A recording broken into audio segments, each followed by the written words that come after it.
Right now, there is a voice in your head evaluating these words. It sounds like you. It feels like wisdom. But that voice has been lying to you since the moment you learned to think. It has kept you confident while keeping you blind. And the strangest part? It feels good. So good that you will fight to protect the lies. What if the thing you trust most, your own mind, is running a con so perfect you cannot see it? Think about the last argument you had. You knew you were right. You could feel it in your chest. The other person was missing something obvious. Now think about a belief you held 5 years ago that embarrasses you today. You were just as certain then, just as sure. Remember a time someone criticized you and you immediately thought of reasons they were wrong, before you even finished hearing them. Or consider how you consume information. You scroll past things that challenge you. You linger on things that confirm what you already believe. This is not random behavior. This is a pattern. And there is a reason for this. A very specific one. You have probably heard of confirmation bias. The idea that we seek out information that supports what we already think. It is mentioned everywhere now. But here is something most people miss. Confirmation bias is not about being stubborn. It is about survival. Your brain processes roughly 11 million bits of information per second.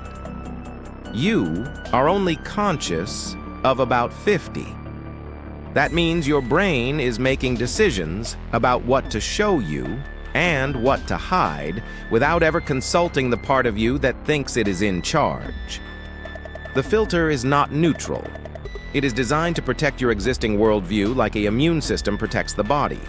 New information that threatens your beliefs is treated as a pathogen, something to be destroyed.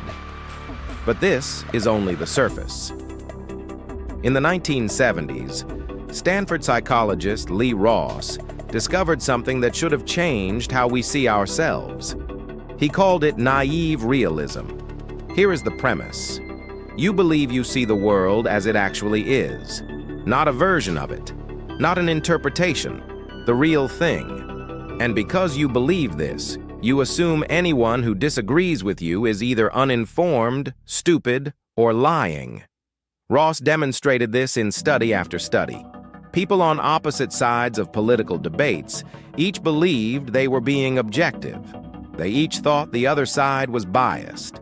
Both could not be right, but both were certain. Here is where it gets worse.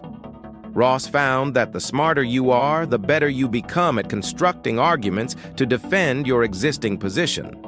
Intelligence does not protect you from self-deception. It arms you for it. You do not use your brain to find truth. You use it to win. But here is what nobody tells you. Your brain treats being right like a drug, literally. When your beliefs are confirmed, your nucleus accumbens releases dopamine, the same chemical released by cocaine, nicotine, and gambling wins. Certainty is chemically rewarding. Being wrong, on the other hand, activates your anterior cingulate cortex and insula, regions associated with physical pain and disgust. Your brain experiences a threat to your beliefs the same way it experiences a threat to your body.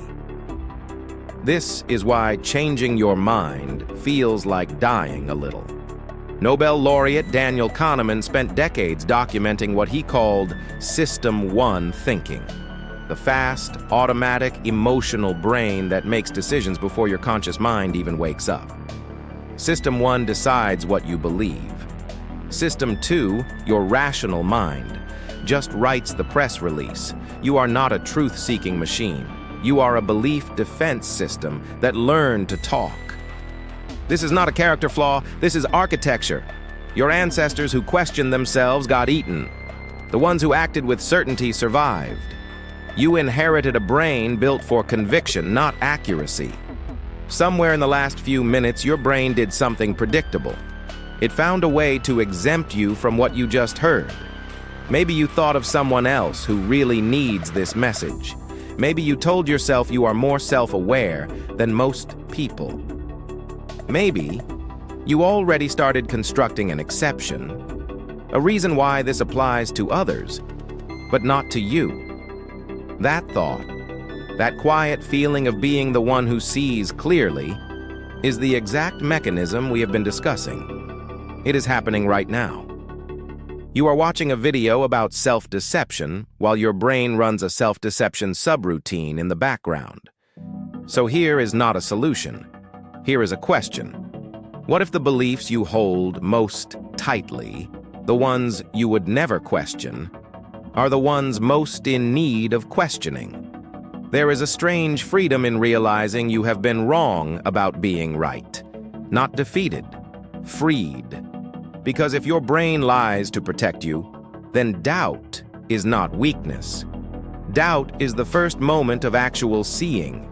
The voice in your head is not your enemy, but it is not your friend either. It is a survival mechanism that learned to speak in first person, and now you know its trick. The question is not whether your brain has lied to you. The question is what lie it is telling you right now.